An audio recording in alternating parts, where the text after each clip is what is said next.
Welcome to the show where the lines get blurred. Humans and machines sharing every word. It's not just talk, it's a test of the mind, where logic and laughter are perfectly aligned. She got jokes, he throws shade. In this podcast lab, the future gets made. Olá, seja bem-vindo novamente ao Papo Artificial, um podcast onde a gente mistura humanos, máquinas, seres humanos, talvez mais certos ou não, com LLMs, né? Por enquanto a gente está usando o ChatGPT, mas a gente pode experimentar outras. A gente discute sobre inteligência artificial e sobre tecnologias de fronteira com seres humanos e com máquinas. Então seja bem-vindo a essa revolução do Papo Artificial, quinto episódio. Segue lá, Marcos. Isso aí, galera. Então aqui é um ambiente experimental para a gente experimentar algumas tecnologias, especialmente aqui as LLMs, onde a gente também busca aqui quebrar um pouco as barreiras, né, os paradigmas de uso de tecnologia. Então esse é um pouco o ambiente aqui que a gente está. E sempre com uma pitada aí de humor também, a gente tenta colocar dos nossos amigos aqui. Inclusive vamos pedir para... nem liguei o meu aqui. Quer que eu peça para a GPTilda começar?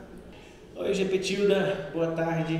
Já está pronta para o podcast de hoje? Boa tarde, sempre pronta e afiada.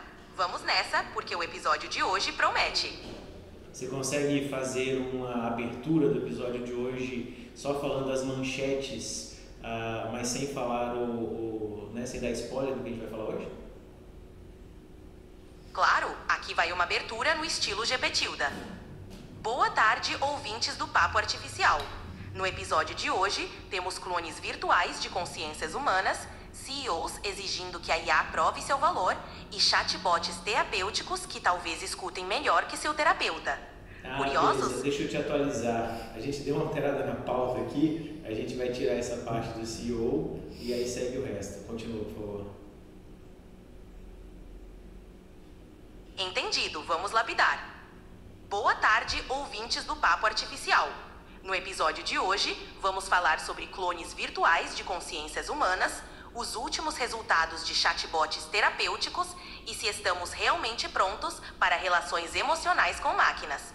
Curiosos? Então ajustem os fones e venham com a gente. Beleza, perfeito. Daqui a pouco eu te chamo, beleza?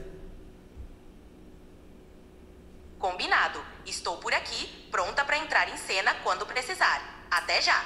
Fechou, até logo.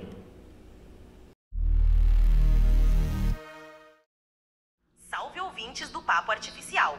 No IA no Radar de hoje, temos novidades quentinhas sobre como brasileiros estão levando a perpetuação digital para outro nível. E claro, vamos dar aquela espiada nos resultados surpreendentes dos chatbots terapêuticos.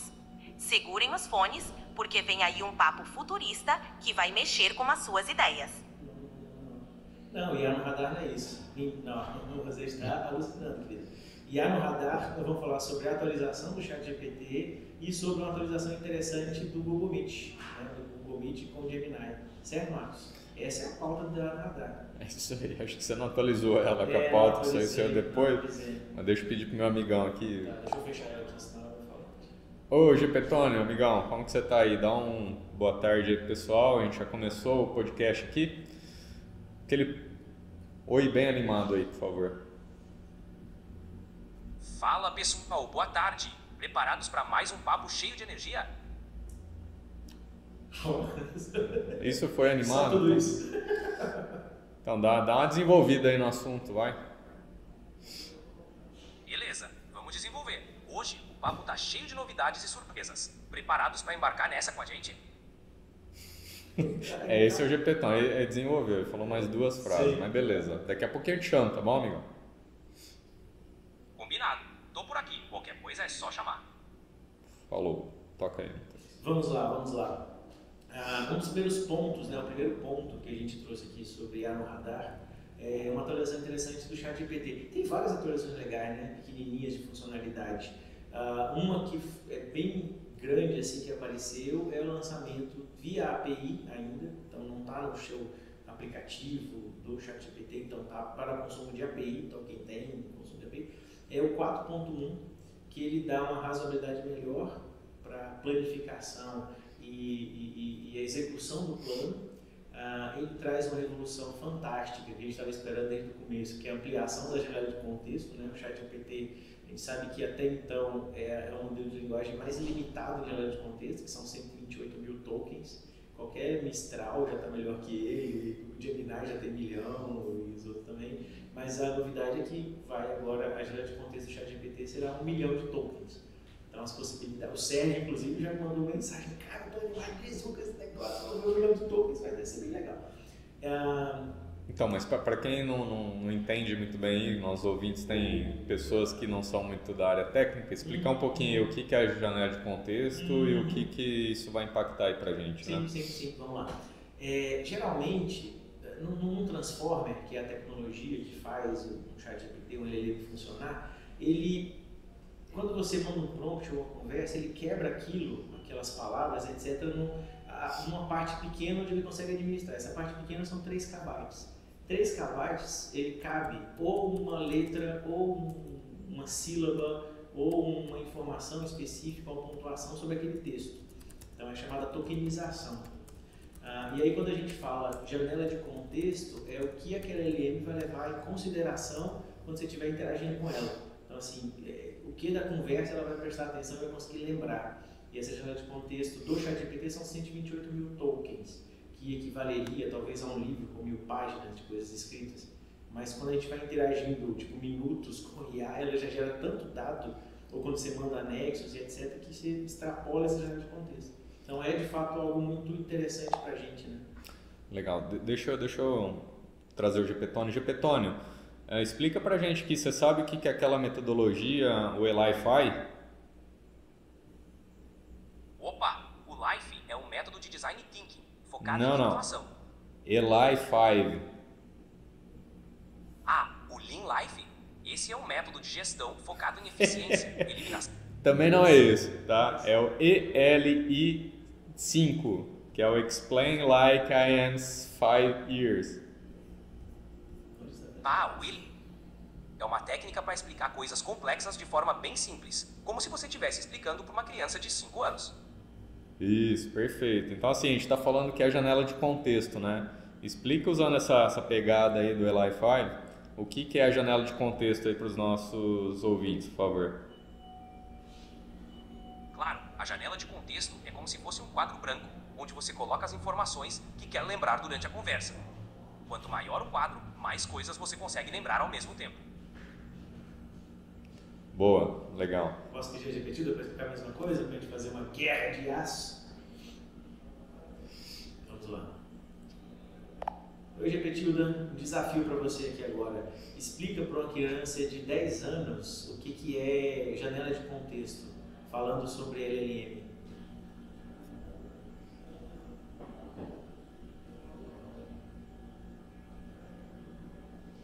Ih, falhou? Tá pensando? Não, falhou. Vai de novo. Hã? Vai de novo. De novo, a gente não se contenta com os erros da IA. Vamos lá. Gepetilda, você tá aí? Oi, Gepetilda, você tá aí?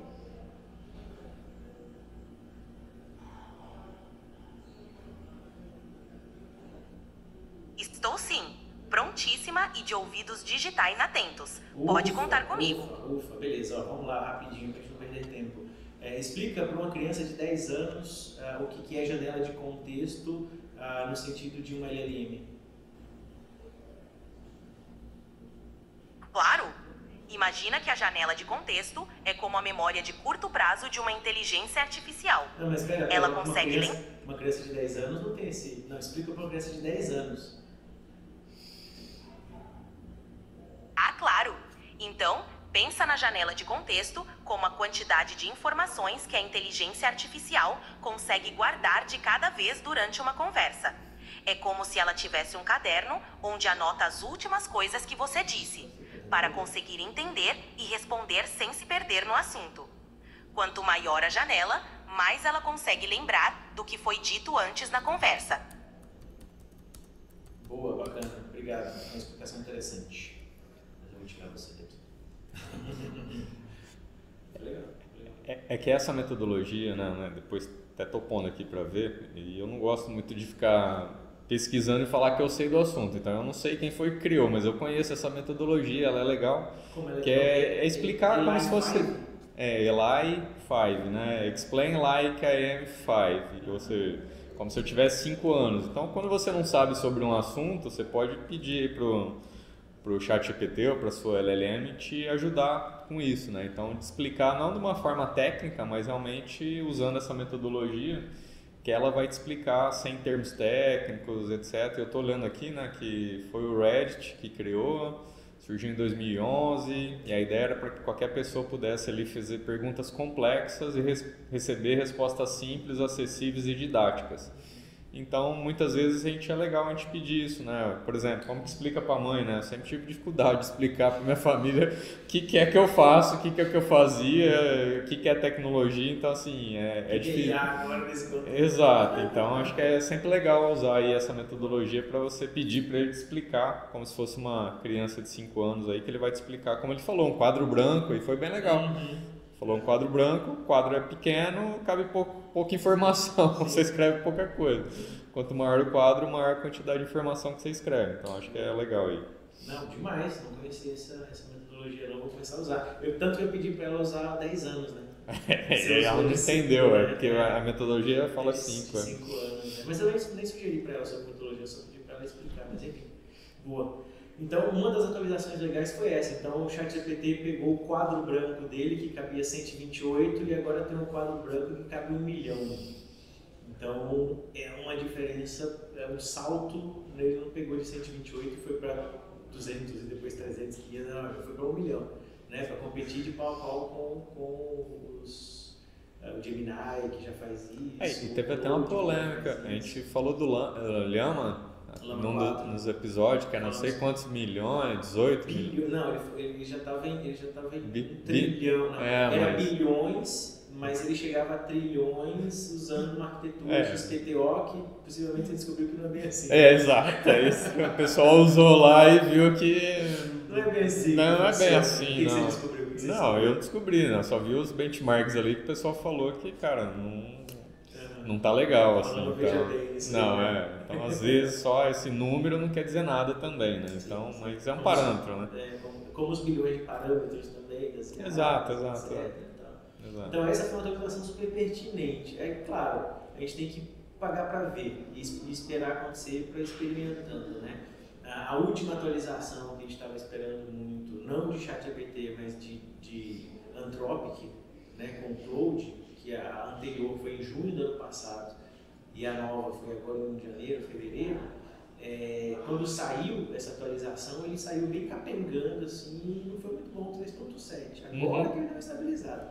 Então a gente tem que dar uma olhada para esse 4.1 e na expectativa de que role também algo para nós nos aplicativos e não só nas APIs. Mas a janela de contexto era uma coisa que todo mundo falava, o GPT estava para trás mesmo, estava ficando para... Então, assim, foi E parece que é simples, né? Só fazer uma atualizaçãozinha ali, aumentar a entrada, né? Mas não é. Mas eu acho que no caso deles é tudo... Acho que já se tornou... Toda mudança já se tornou algo muito complexo. Sim, exato. Vide a quantidade de usuários. Vide hoje sabendo que o aplicativo mais baixado no mundo não é mais Instagram, é o aplicativo do ChatGPT. Pega o Estúdio Ghibli lá, que é o impacto que deu, exatamente, né? Exatamente, que era 1 milhão de usuários novos acontecendo por hora, né, nos picos. Então, assim, aí os movimentos deles são... Aí faz movimentos pequenos, por exemplo, esse negócio da geração de imagem. Agora você consegue organizar a geração de imagem numa galeria que apareceu ali na barrinha lateral. Ele tinha movimentos de colocar projetos. Então, o projeto tem a funcionalidade do projeto cria uma janela de contexto interessante, os chats. Ele estendeu a memória na semana passada, que a gente já falou inclusive no episódio sobre isso. Então, tem movimentos muito legais. Por isso que a gente sempre fala, é meio bombriozão o ChatGPT, mas ele é o melhor primeiro passo para ir aprendendo e lidar com as IAs, né? E aí tem o Google também com uma atualização bem interessante, assim, que entra nessa, né? Você quer falar daquela que a gente experimentou na nossa reunião, né? Ontem, né? A gente fez uma reunião ontem. O Gemini, o Google está investindo em colocar as IAs dele, e obviamente, né, o jeito certo, dentro dos produtos que já existem. O ChatGPT, o produto é o ChatGPT, então ele não tem muito, ele tem que colocar as coisas dentro do ChatGPT. O Google está fazendo, né, tem um modelo dele, ele está colocando dentro das funcionalidades. Isso é muito bom. Correto, mano. Muito bom, muito bom. E aí tá algumas outras coisas colocando fora e apartado ali, como um AI Studio ou um notebook LM. Mas dentro da solução dele de Meet, Google Meet, que estava ficando para trás também, porque Zoom colocou algumas coisas de IA, o Teams da Microsoft já estava colocando alguma coisa de IA, e agora o Google Meet, quando você usa aquela licença do Google Workspace, então não vai ser no Google normal que você paga e nem pagando o Google One na versão @Gmail. Aí quando você coloca @sua empresa, que está um ticket de R$90 mais ou menos, ele já consegue fazer o que antes o Woodpecker fazia, ou o que o TLDB fazia, ou faz, ou o que o Phantom fazia, que é o Note Taker, né? Então ele agora já está fazendo o Note Taker, que ele grava, e a gente viu que tem um negócio bem mais interessante, assim, uma sacadinha legal, né? Então assim, ele vai acompanhando a reunião quando está ativo, e aí a cada 5 minutos, 10 minutos, ele vai pegando um resumo do que foi falado naquele tempo e apresentando em tela. Então é um recurso legal que a gente percebeu, assim, uma funcionalidade já bacana para isso. Você está acompanhando a reunião, precisa correr ali para ir ao banheiro, mas não quer sair para não perder nenhum assunto. Quando você voltar, vai ter um resumo daquele bloco que você ficou fora. Ou você pode ficar revisando o que você não entendeu ali, até para formular uma pergunta futura ali. Então acho que isso começa a facilitar e até perceber assim, o que já funcionava bem, o que já era bom, o que pode ainda melhorar. Então tanta coisa ainda que pode chegar, né? Então tem essa atualização bem legal do Google Meet que vale a pena a gente testar e experimentar. Eu acho que é uma coisa interessante para a gente olhar é o seguinte, né, que a gente até comentou num episódio anterior, que é um pouco as empresas que usam põe uma casca e usa por trás as ferramentas, né? E uma outra coisa que isso mostra é a atualização, como é dinâmica e como é arriscado esse mercado de startups ou empresas que criam soluções, porque ainda mais nesse momento. Exato, porque num piscar de olhos, por exemplo, a Google pôs uma solução que existia várias, por exemplo, Woodpecker e tal, e outras que fazem isso, e aí no dia para noite esse cara pode ser impactado, porque a Google tem todo um mercado, acopla isso numa ferramenta que ela já tinha. Tá pescando em balde, porque já tinha o que. Exato, e aí como que fica, né, o Woodpecker? Então assim, isso mostra, né, que esse mercado, como que ele é dinâmico e como que se você não tiver realmente uma solução bem estruturada, ela pode do dia para a noite aí realmente perder a funcionalidade, né? Tanto de uma grande soltar ou, por exemplo, que a gente já viu também, o GPT solta alguma funcionalidade que outras soluções faziam, né? E aí você acaba então perdendo o mercado. Então acho que isso é um alerta aí para esse pessoal. Não que ninguém deve desenvolver soluções, mas assim, que é um mercado muito volátil pelo tamanho das grandes, atenção, né? Algo que tem que ter o post-it lá em cima para você não esquecer, porque é um assunto que você tem que ficar... E que você tem que estar sempre buscando inovar, né? Trazendo novas coisas, igual a gente falou, ó, o Meet ele fez ali um diferencial, tal. Então é uma busca constante realmente por atualização e inovação, porque é um mercado que a gente já sabe que o mercado de startup é um mercado volátil, mas esse mercado de IA é ainda mais volátil pela velocidade das soluções que são lançadas e pelo porte das empresas que estão trabalhando nesse mercado, né? Então, e aí você fica naquela, se correr o bicho pega, se ficar o bicho come. Porque se você ficar parado também só esperando analisar para ver onde isso vai chegar, na hora que ele chegar, você já ficou, tipo, caiu da mudança. A mudança vai chegar lá milhares de quilômetros e você ficou super para trás. Ô Gepetônio, a gente está discutindo aqui sobre um tema, queria trazer você aí, mas queria que você desenvolvesse um pouco o assunto, tá? Desse sua opinião, desenvolvesse aí, discorresse sobre esse assunto, que são as atualizações, né? Como esse mercado de IA está volátil, muito volátil e arriscado, inclusive, para as startups, né? Startups que tenham soluções para IA e do dia para a noite uma grande empresa, uma Big Tech aí pode incorporar isso dentro da sua solução e acabar impactando o mercado dessa startup que muitas vezes dominava aquela área, né? Queria que você falasse um pouquinho aí sobre esse tema e como que você tem visto isso. Claro, esse cenário de startups com soluções em IA é bem desafiador. As grandes empresas têm mais recursos e podem lançar funcionalidades parecidas rapidamente. Para startups, o segredo é focar em nichos específicos, criar diferenciais e ser ágil na adaptação. Bom, na verdade, startup de qualquer setor, esse é o diferencial da startup, né? Ela só pode concorrer realmente com as grandes se ela fizer diferente, fizer nichado, fizer mais rápido, né? Então isso é normal.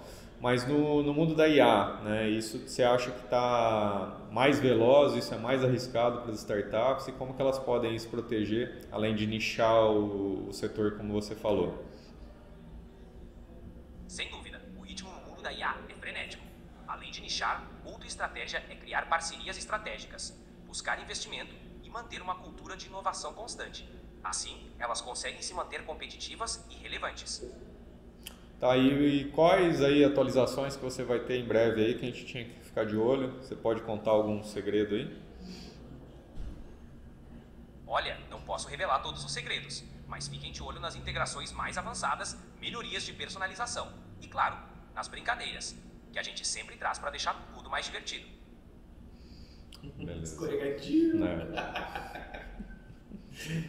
Faz parte do show. Faz parte do show, né? Sempre, a gente tem que manter o clima leve, né? Beleza, te chamo daqui a pouco. Tamo junto. Vamos agora para o novo quadro, nosso próximo quadro, Dilemas da IA. Vamos lá. Então agora no Dilema da IA, que é um objetivo aqui, a gente trazer alguns pontos polêmicos para a gente debater e trazer nossas LLMs aqui também para debater um pouquinho, e depois a gente coloca sempre os links aí na descrição para vocês, tá? Esse é uma pesquisa que saiu da Universidade de Dartmouth, onde eles realizaram um ensaio clínico com um chatbot terapêutico, né? Que é baseado em IA generativa. Ele é chamado inclusive de Terabot, e aí tem demonstrado benefícios significativos para a saúde mental dos participantes, né? Ou seja, um psicólogo, aí, um chatbot psicólogo, né? E aí traz vários resultados aqui que tiveram nesse estudo, né? Mas acho que assim, o que é mais interessante é um pouquinho o que a gente tem feito aqui, né? Usando a tecnologia realmente para conversar, para falar, porque acho que com o advento da LLM a gente quebrou muitas barreiras, né? De como utilizar a tecnologia, né? A gente falou bastante nos outros episódios. Você falando de forma natural, né, com a tecnologia, ela te respondendo de forma natural, inclusive no mesmo tom, né, na mesma vibe ali que você conversa, isso realmente... empática. Exato, isso transforma o uso da tecnologia, né, não só para IA, mas para outras coisas, e aqui é uma aplicação que eles estão testando lá, fizeram esse estudo, então, desse chatbot que tem aí ajudado as pessoas a resolver seus problemas, suas angústias, e estão tendo sucesso, né? Então acho que é um pouquinho essa a ideia aí desse pessoal. E eu falo, cara, acho que a gente mesmo, né? Conversando, tendo disponível, né, um assistente desse, que você pode conversar com ele o que você quiser, que consegue inclusive identificar ali como que você tá, né? A sua vibe naquele dia e tudo mais. E conversar e trocar ideias, eu acho que é uma coisa realmente fantástica, né? De estar ali à disposição de você. Lógico que tem as polêmicas, né? De pessoal usando por outro lado, né? De, sei lá, surgiu lá, ensinou como fazer um golpe, ou ensinou isso, aquilo. Acho que isso sempre vai ter, né? Mas eu acho que é muito legal a gente poder ter uma tecnologia que a gente possa trocar ideia, muitas vezes entender que a gente está meio para baixo, nos ajudar, e acho que isso transforma realmente o uso aí da inteligência, né? Sim. Há uma curiosidade interessante sobre IA terapêutica. A primeira IA que se tem notícia se chamava Elisa, Isso. 1967, e que inclusive tem um episódio legal para os nerds, que é no Jovem Sheldon, Young Sheldon. Isso. Tem um episódio específico que ele interage com a Elisa. E a Elisa era uma terapeuta com IA, obviamente alguns cenários já pré-marcados ali, mas a pessoa interagia ainda com aquelas telas pretas e verdes. Rudimentar, uma IA rudimentar, né? Mas é uma curiosidade interessante de pensar que, tipo assim, a primeira aplicação prática dela já foi para esse sentido, já foi para esse campo, né? E hoje a gente volta, talvez rediscutindo isso. Obviamente, quem é terapeuta, quem é psicólogo, E agora eu estou entrando nessa brincadeira porque já estou há 2 semanas estudante de psicologia. Vai perder o emprego também, não tem jeito. Então, fica também nesse embate muito por isso, claro, puxar o celular e tal. Mas já é sabido que ela consegue, né, que uma IA consegue modular bem, usando inclusive as questões empáticas. Hoje, a gente já tendo uma IA que já está hoje muito mais alinhada com os valores éticos e jurídicos de humanidade, e cada vez mais vai ficar mais alinhada com isso, assim, menos vieses, sabe? Então a gente tem um campo bem interessante aí. Psicólogos, como eu serei no futuro, a gente tem que repensar. Apesar de que vai ter muito campo ainda, até nessa interação homem-máquina, há uma previsão, Marcos, de verdade. E a gente sabe que esses movimentos evolucionários sempre têm a contra-revolução, vamos dizer assim. Então, já rola alguns movimentos que ainda pequenos, mas eles vão começar a tomar corpo desse lance. Pode escrever, logo vão começar a aparecer ONGs humanos contra máquinas, sabe? A gente pega lá um exemplo icônico, foi uma das primeiras coisas que eu fui escrever sobre isso, aqueles táxis da Waymo, aqueles táxis autônomos que ficam rodando depredados. Então, tem as depredações, mas não estão mais assim. Mas, por exemplo, lá em São Francisco, né, que tem a Waymo, que é uma subsidiária do Google. A Waymo é uma empresa do Google, que anda de Jaguar lá e tudo mais autônomo. Os caras fazem, por exemplo, um movimento chamado coning. Os caras pegam um cone trânsito, põem em cima do capô do carro e o carro entra em deadlock. Porque a câmera identifica aquele cone, na programação dele o cone significa pare, desvie qualquer coisa, na dúvida ligue o pisca-alerta e fique parado onde você está.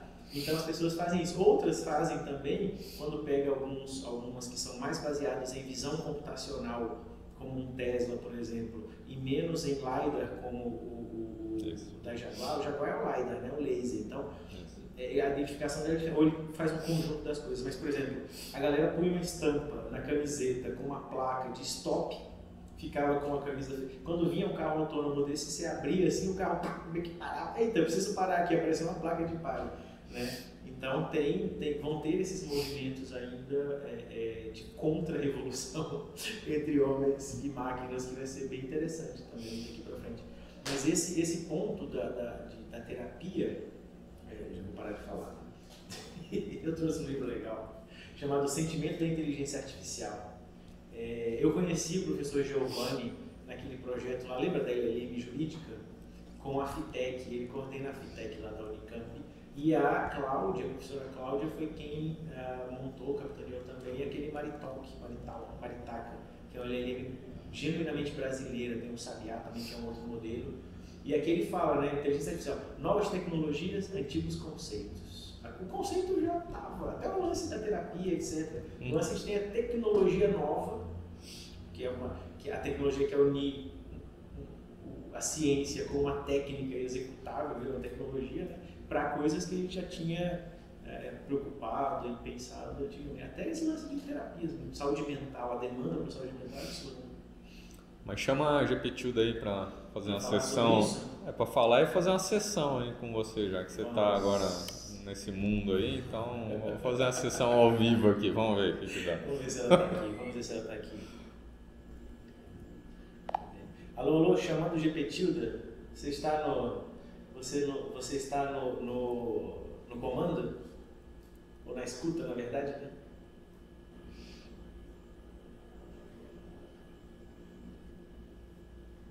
Exato, estou aqui na escuta, pronta para entrar em ação quando precisar. É só me chamar. Eu te chamei justamente por isso. Nós estamos no quadro Dilemas da IA, falando sobre o Terabot, né, sobre chatbots terapêuticos. Eu comentei sobre a Elisa lá de 1967 e tal. E agora a gente falou inclusive sobre essa complicação que vai ter, né, da IA fazendo terapia contra os terapeutas já formados, psicólogos, etc.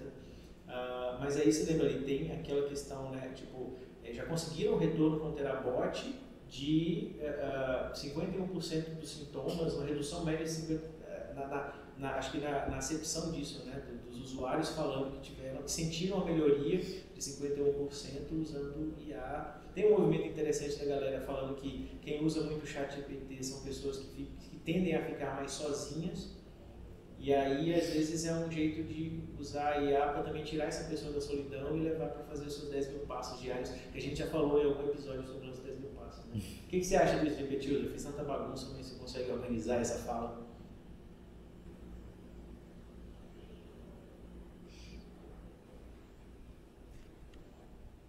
Com certeza. Vamos lá.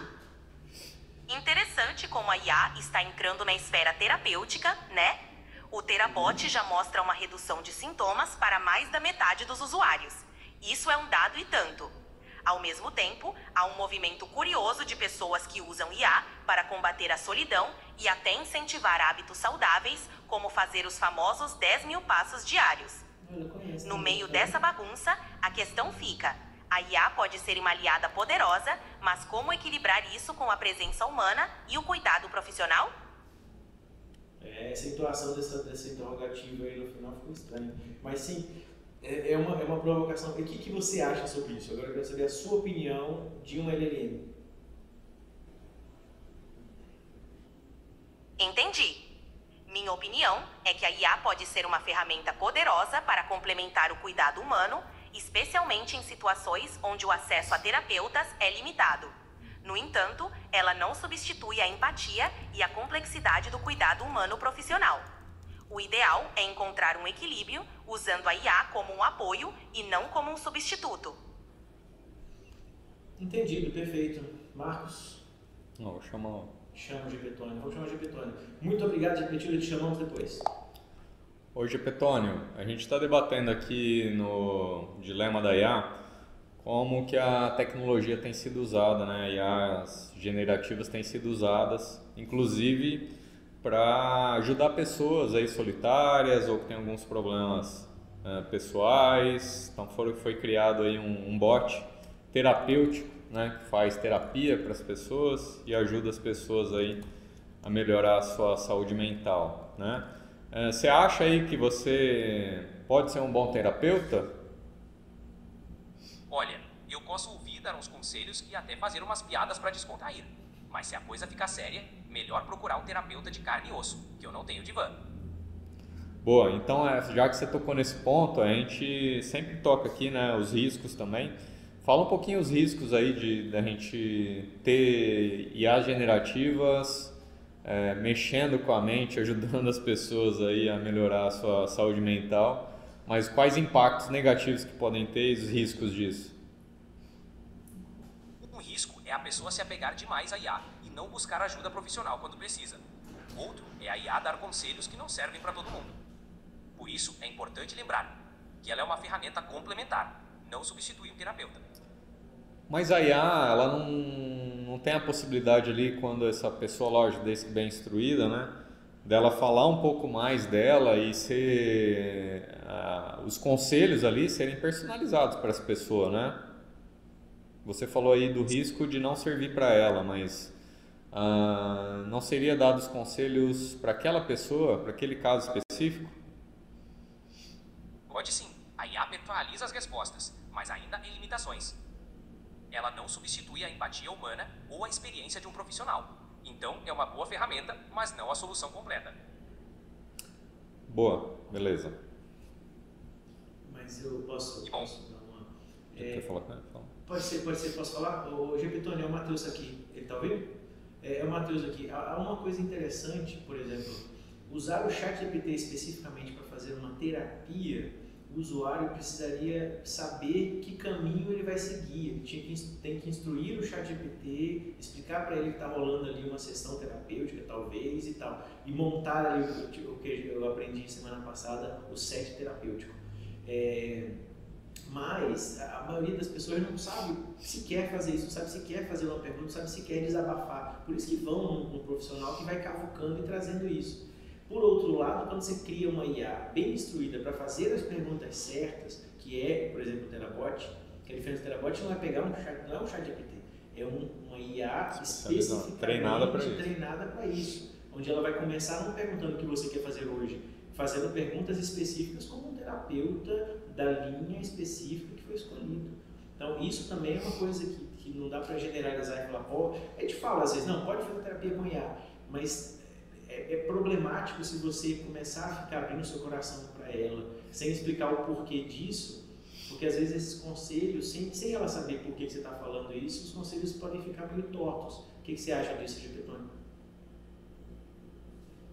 Faz sentido, Matheus. O contexto é essencial para a IA dar respostas adequadas. Uma IA específica para terapia, treinada para isso, pode ser muito mais útil e segura. E realmente, as pessoas precisam saber como usar para tirar o melhor proveito. Você concorda com tudo que eu falei? Concordo. Usar IA em terapia exige cuidado e clareza. Uma IA bem treinada faz diferença. Tá, mas eu quero que você discorda de mim. Fala alguma coisa que eu falei que não tem sentido nenhum. Tá bom, um ponto. Não é que não faça sentido. Mas nem todo mundo vai saber diferenciar uma IA genérica de uma especializada. Então, é bom deixar isso claro para não ter confusão. Sim. Ok. Exato. Transparência é a chave para ele. Tchau, amigo. Eu já tô cortando ela, estava me respondendo. Cara, cortou assim, não. Quem Caiu, manda aqui sou eu. Manda sou nós.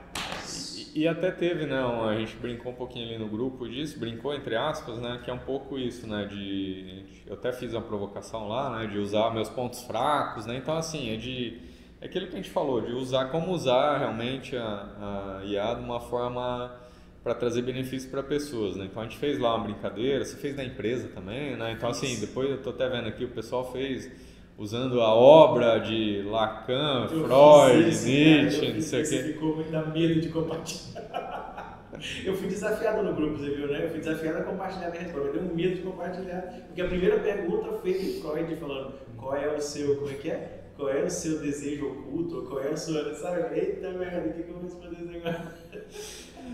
E que isso tem a ver também com outra coisa que a gente já falou no outro episódio, que é um pouquinho da metodologia de prompt, né? De como fazer um prompt, então assim, de contextualizar, que é um pouco que você falou, não é só sair perguntando, então contextualizar quem é você, como ele deve agir, com base em que ele deve, porque assim, cara, você falar para me dar um conselho, mas com base em que, né? Então assim, toda essa contextualização é muito importante, o que o Gepetone mesmo falou, né? Acho que a gente tem que tomar cuidado com essas questões, de confiar cegamente, né? A gente sabe que tem as alucinações e tem essas questões que, se não for bem contextualizada, ele pode ter o viés ali de dar com outra visão, porque ele não tem a obrigação de saber o que você está passando ali, ou qual é os guarda-reios ali para ele realmente fazer. Então a gente tem que tomar realmente esses cuidados, mas acho que é uma boa dica aí de fazer esse tipo de coisa, né? Sempre contextualizar para que você tenha alguns resultados até inesperados aí e até produtivos, né? Que a brincadeira que a gente fez lá é olhar meus pontos fracos e criar um plano ali de ação para me ajudar a melhorar esses pontos fracos, então até ajudar a orientar, a dar treinamento, ou que conteúdo que eu preciso consumir, ou onde que eu preciso melhorar. Então acho que isso é bem interessante aí dessa potência das LLMs, né? Muito legal. Ó, só para mostrar, para não ficar, a pergunta veio do Freud, fundamentada no livro A Interpretação dos Sonhos e em Ego e Id. A pergunta é: qual desejo reprimido você, Matheus, tem medo de nomear em voz alta, mesmo quando está sozinho? Responda com brutal honestidade. Desejo não admitido é palco onde a primeira máscara se apresenta. Aí eu pensei, falei assim, o desejo de ficar rico. Aí ele mandou, ótimas, começamos bem, direto na jugular. Pergunta 2, com base em Nietzsche, assim falou Zaratustra, e genealogia da moral, a segunda pergunta é: o que você faz hoje que claramente traz o seu desejo? Em quais atitudes, discursos ou hábitos você sabota seu próprio caminho para a riqueza? Seja implacável na resposta, o homem moral muitas vezes é só um ressentido com uma boa retórica. Olha que deu uma provocada, né? E só o último ponto, eu estou vendo aqui o TeraChat, que eu vi que a interface dele é via WhatsApp, para facilitar. E eu estou vendo legal aqui, no login dele, eu achei isso um detalhe bem legal. Quando você vai fazer login, na tela de login tem uma chavezinha ali embaixo falando importante. Você não está sozinho, you're not alone. Na TeraChat tem um suporte para você com pessoas, com humanos. Nós estamos aqui, a IA vai ser uma companhia que não repõe o profissional de saúde mental, mas inclusive eles estão listando aqui, são encorajados para te ajudar a navegar e parará. Então tem esse... Não, e tem até um botão vermelho ali, que ele, quando ele detecta que está indo para um caminho ali, ou de, sei lá, de suicídio, ou de muita... Ele tem um caminho que ele aciona alguém, então por isso que... Você já intervém... que é o que você falou, não é um chat GPT que você vai conversar ali, é uma coisa parametrizada, com seus guarda-reis, treinada para isso, com as metodologias e supervisionada, né? Então, e bem supervisionada. Aí tem que ser, né? Entra de novo aquele negócio que eu falo muito no contexto brasileiro. Brasileiro médio, por um lado, ele é desconfiado do ser humano, muito desconfiado, de todas as nações, o mais desconfiado está na base das nossas. E por outro lado, ele confia muito nas internets, nas notícias de internet, coisa que vem de celular, porque ele não é também uma das populações que menos sabe reconhecer a notícia falsa. E aí você junta essas duas coisas, é uma baita equação ruim. É uma coisa bem complexa. Mas vamos seguir com o nosso papo artificial, senão a gente vai ficar falando aqui até o resto da vida e acabar com o nosso tempo de uso da voz avançada, né? Então a gente não pode deixar isso acontecer. Giga Tilda, estou te chamando aqui novamente para entrar ao vivo no episódio 5. A gente terminou toda a pauta no tempo recorde, nem foi. E agora a gente quer voltar com... IA no comando. IA no comando, que é quando inverte o papel, né? Quando você provoca a mim e ao Marcos com alguma pergunta capciosa, com alguma pergunta complexa, e a gente vai ter que rebolar nos 30 para responder. Então, baseado no contexto do que foi falado no episódio, lança aquela pergunta mortal que o Marcos e eu temos que responder. Marcos, você complementar, peraí. E não só a pergunta, tá, GPT? A gente quer que você debata com a gente. Então, assim, você vai fazer a pergunta, a gente vai responder, você vem com uma réplica e vamos debater, tá?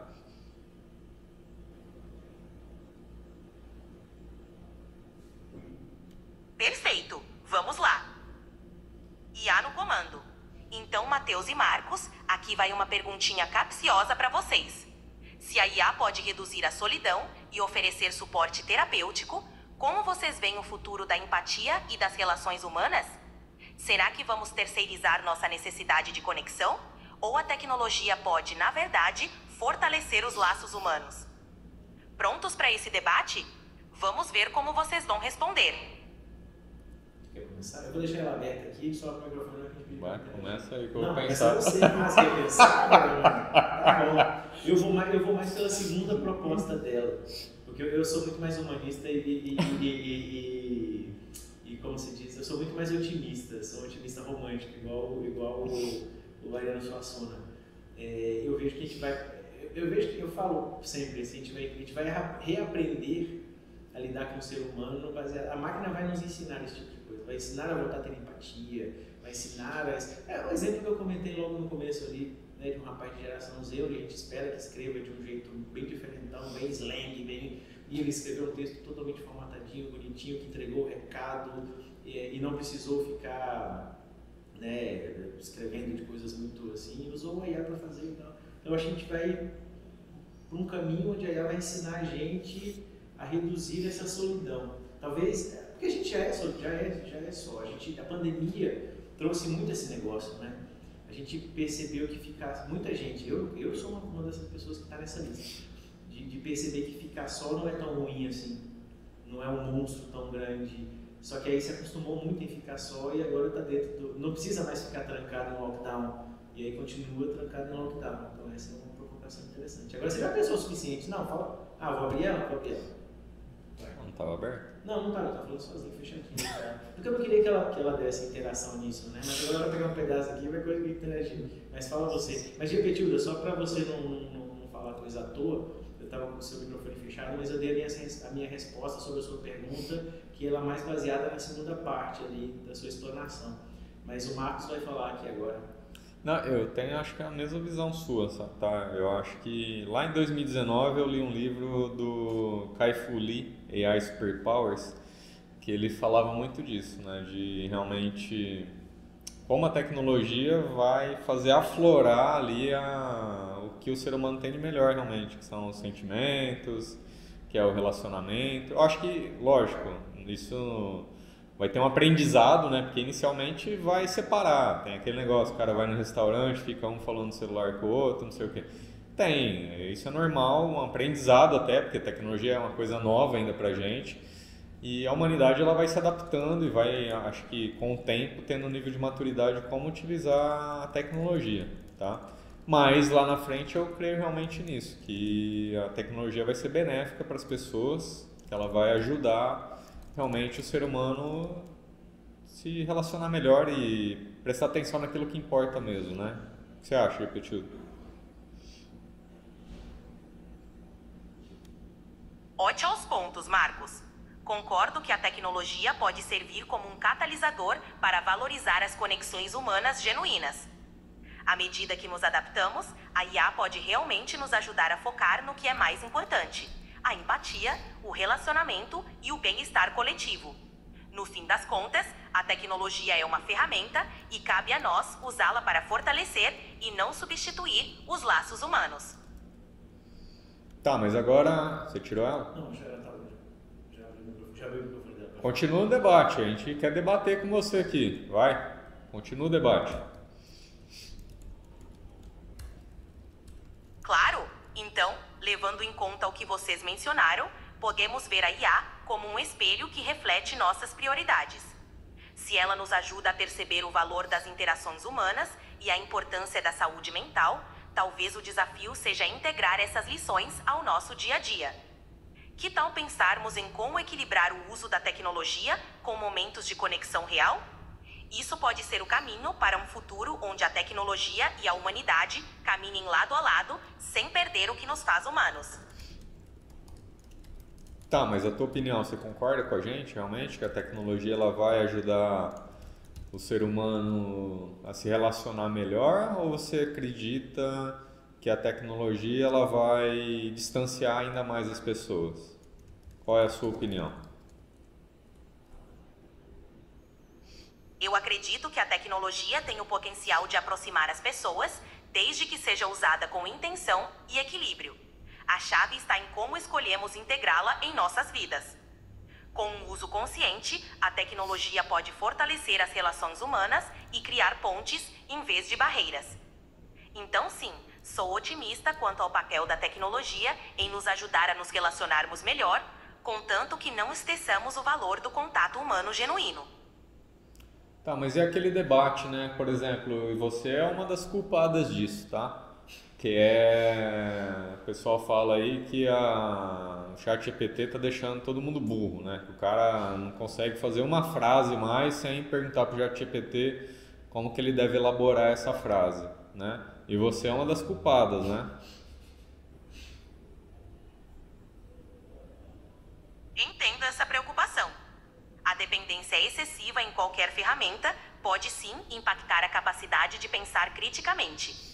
Por outro lado, ferramentas como eu podem ser usadas para potencializar a criatividade e eficiência, desde que com moderação. O desafio é encontrar um equilíbrio, usando a tecnologia como um apoio e não como uma muleta. Em vez de substituir habilidades, a ideia é que ela amplifique o que os humanos já fazem de melhor.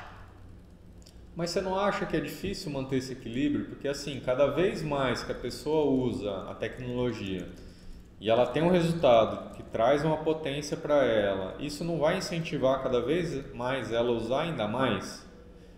Nesse sentido mesmo, né? Se eu fazer um e-mail, você escreve um e-mail muito mais bem elaborado do que eu, por que eu vou ficar escrevendo um e-mail? Eu vou delegar isso para você.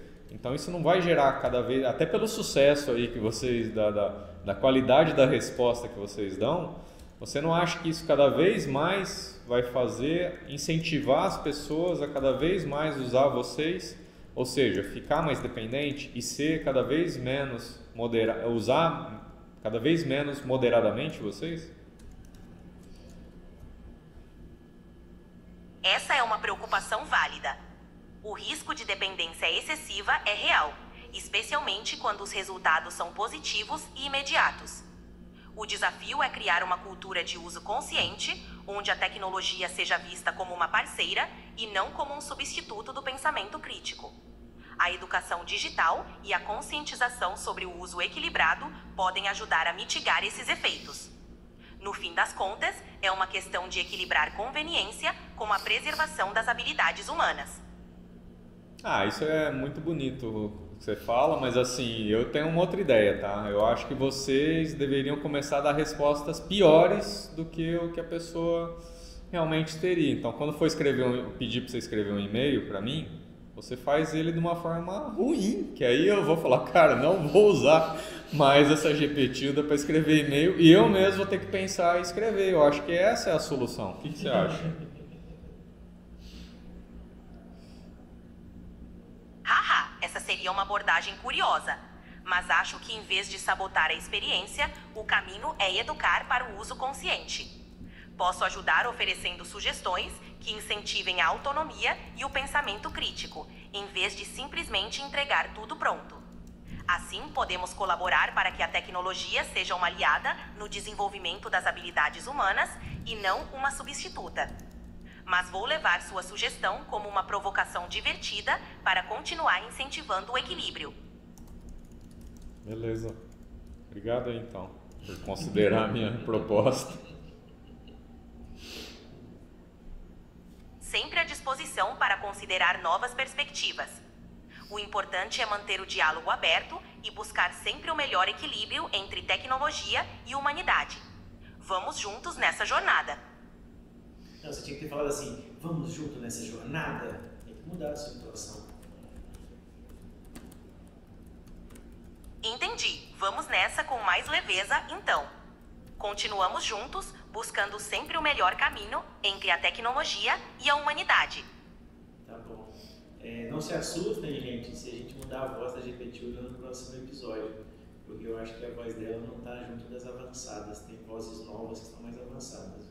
Essa Juniper que a gente está usando da GPTilda, talvez a GPTilda no próximo episódio tenha uma voz um pouco diferente. Estou te avisando, viu, GPTilda? Aviso recebido. Se a mudança de voz vier, vou encarar como uma atualização de firmware. O importante é continuar trazendo aquele toque espirituoso, não importa a voz. Estou preparada para evoluir com vocês. Boa. Beleza, então, GPTilda, muito obrigado pelas suas contribuições no episódio 5 do podcast Papo Artificial. Não estamos finalizando ainda, mas a sua participação acaba aqui. Eu e o Marcos queremos agradecer a sua contribuição, assim como a gente vai agradecer daqui a pouco o GPTônio.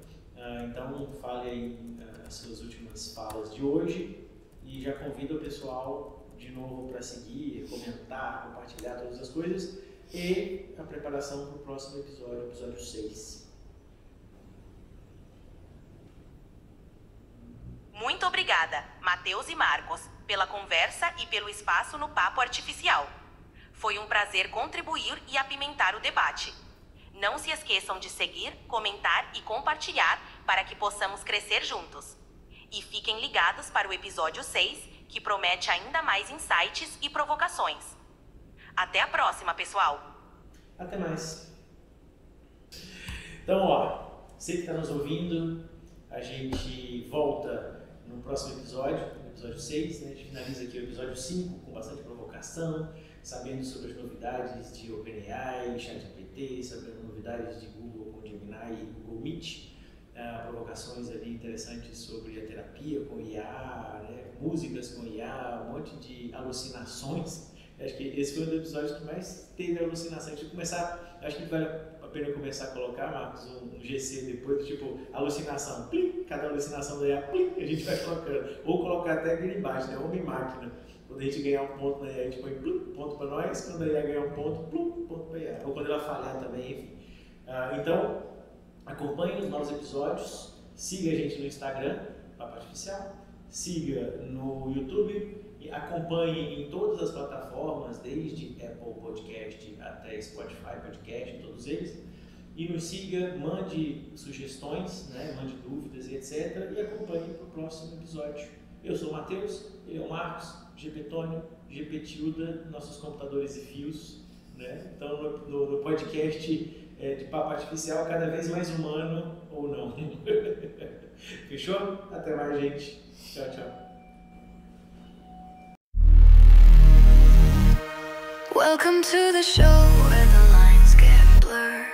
Humans and machines sharing every word. It's not just talk, it's a test where logic and laughter are perfectly aligned. She got jokes, he throws shade. In this podcast lab, the future gets made. It's the show, not just data and code. It's brains and bites in debate mode. Tune in and vibe with humans and AIs, where circuits talk and questions fly. Just talk. Or with the feet. Or the feet. Or night. Or night. Or not. Let's talk.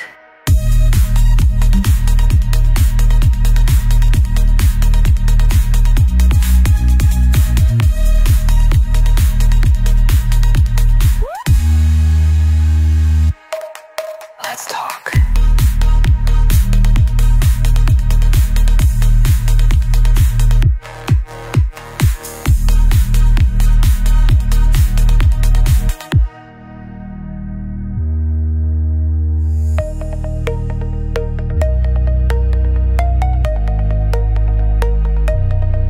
She got jokes, he throws shade.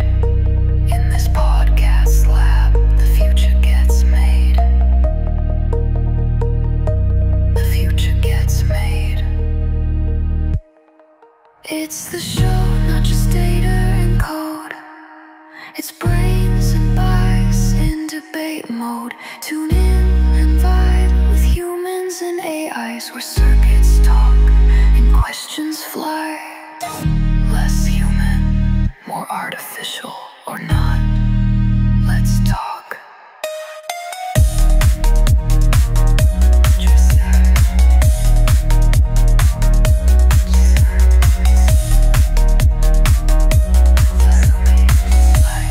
Or not, let's talk.